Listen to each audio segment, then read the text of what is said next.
अभी जो हम लोग का टॉपिक चल रहा है प्रोग्रामिंग यूजिंग सी चल रहा है और इसमें हम लोग ऑपरेटर्स के बारे में डिस्कस कर रहे थे। पिछला जो था ऑपरेटर हम लोग क्या देखे थे, अरिथमेटिक असाइनमेंट ऑपरेटर। अब हम लोग देखेंगे relational operator.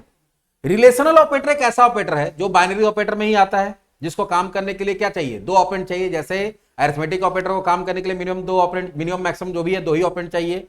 Arithmetic assignment operator को भी क्या चाहिए, दो ऑपरेंड चाहिए। उसी तरह से रिलेशनल ऑपरेटर को भी क्या चाहिए, दो ऑपरेंड चाहिए।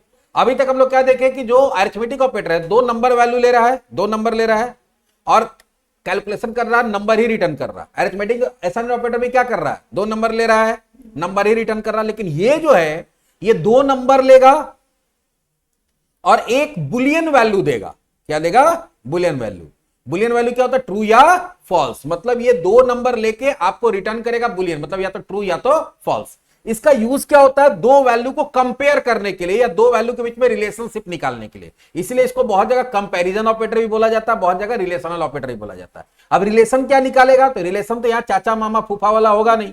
यहां रिलेशन होता है कौन किससे बड़ा है, कौन किससे छोटा है, कौन किसके बराबर है, कौन किसके बराबर नहीं है। तो उसके लिए यहां पे कौन कौन सा ऑपरेटर है, तो टोटल 6 ऑपरेटर है। कितना रिलेशनल में, 6 है।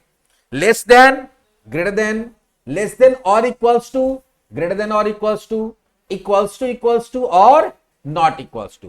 तो टोटल यहां पे हमारे पास 6 ऑपरेटर है जो किसके अंदर आता है, रिलेशनल ऑपरेटर के अंदर आता है।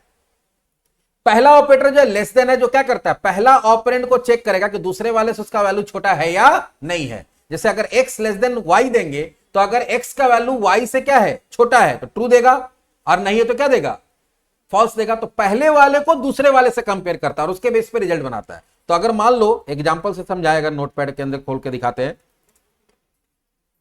कि यहां पे लिखा हुआ x इक्वल्स टू 10 और y इक्वल्स टू 20 और यहां पे लिखा हुआ x is less then y, तो यहां क्या आएगा, ट्रू आएगा। क्यों, क्योंकि x का वैल्यू जो है वो 20, y का वैल्यू 20 से लेस है, 10 20 से लेस है, हाँ है। तो जब हाँ आएगा तो ट्रू, ना आएगा तो फॉल्स। लेकिन अगर इसी को अगर चेक करेंगे कि y is less then x, तो यहां क्या आ जाएगा, फॉल्स आ जाएगा, क्योंकि y जो है वो x से छोटा नहीं है। y का वैल्यू 20 क्या 10 से छोटा है, नहीं है।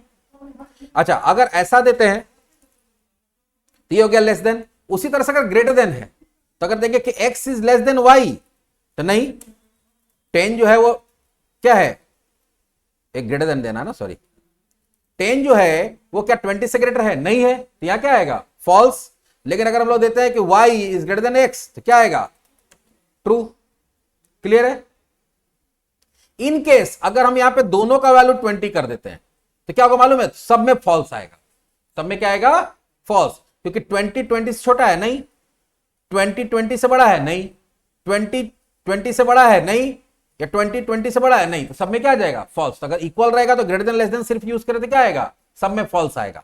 लेकिन इसी के साथ एक यूज होता है ग्रेटर देन और इक्वल्स टू या लेस देन और इक्वल्स टू। जैसे अभी हम देते हैं x is less than equals to y, x जो है क्या y से छोटा है, हाँ है, तो ट्रू आ जाएगा। तो इसमें दोनों चेक होगा, या तो x का वैल्यू y से छोटा होना चाहिए या x का वैल्यू y के इक्वल होना चाहिए। तो यहां पे क्या आ जाएगा, ट्रू आएगा। क्यों ट्रू आएगा, क्योंकि अभी फिलहाल ट्रू इसलिए आएगा क्योंकि 10 20 छोटा है। अगर ऐसा लिखा हुआ x is less than equal to 10, तभी भी ट्रू आएगा। क्यों, क्योंकि x जो है 10 क्या 10 से छोटा है, नहीं, लेकिन 10 के इक्वल तो है। तो दोनों में से कोई एक होगा तो क्या हो जाएगा, ट्रू हो जाएगा। लेकिन अगर हम लोग ऐसा देते हैं कि y less than equal to x, तो 20 जो है वो x से छोटा है, नहीं, x के इक्वल है, नहीं, दोनों फॉल्स हो गया ना इक्वल है ना छोटा है, तो यहां क्या आ जाएगा, फॉल्स। इसी तरह से ग्रेटर देन इक्वल टू चलेगा कि या तो वो ग्रेटर होना चाहिए या तो वो क्या होना चाहिए, इक्वल होना चाहिए। लाइक अगर ऐसा देते कि y greater than equal to 20, तो यहां क्या होगा, ट्रू हो जाएगा। क्या हो जाएगा, ट्रू। क्यों ट्रू होगा, क्योंकि y जो है वो 20 से ग्रेटर तो नहीं है लेकिन इक्वल है। या अगर हम लोग ऐसा देते हैं कि y is greater than equals to 15, तभी भी क्या होगा, ट्रू होगा, क्योंकि y जो है वो 15 से ग्रेटर है, हाँ है, दोनों में से कोई एक ट्रू होना चाहिए।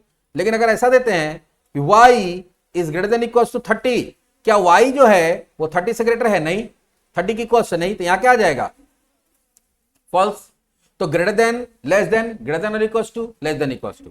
डबल इक्वल्स टू वो इक्वालिटी चेक करने के लिए होता है। जैसे अगर हम देते हैं कि x इक्वल्स टू वाई, तो क्या आ जाएगा?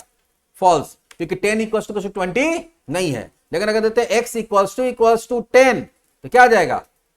ट्रू आ जाएगा। y इक्वल्स टू 20, तो क्या आ जाएगा? ट्रू आ जाएगा, क्योंकि y 20 के इक्वल्स टू है। उसी तरह से अगर हम लोग देते हैं कि y इक्वल्स टू 30, तो क्या आ जाएगा? फॉल्स। या y इक्वल्स टू x, तो क्या आ जाएगा? फॉल्स, क्योंकि वो दोनों सेम नहीं है। तो जैसे इक्वल्स टू होता है इक्वालिटी चेक करने के लिए, उसी तरह से क्या होता है? नॉट इक्वल्स टू होता है।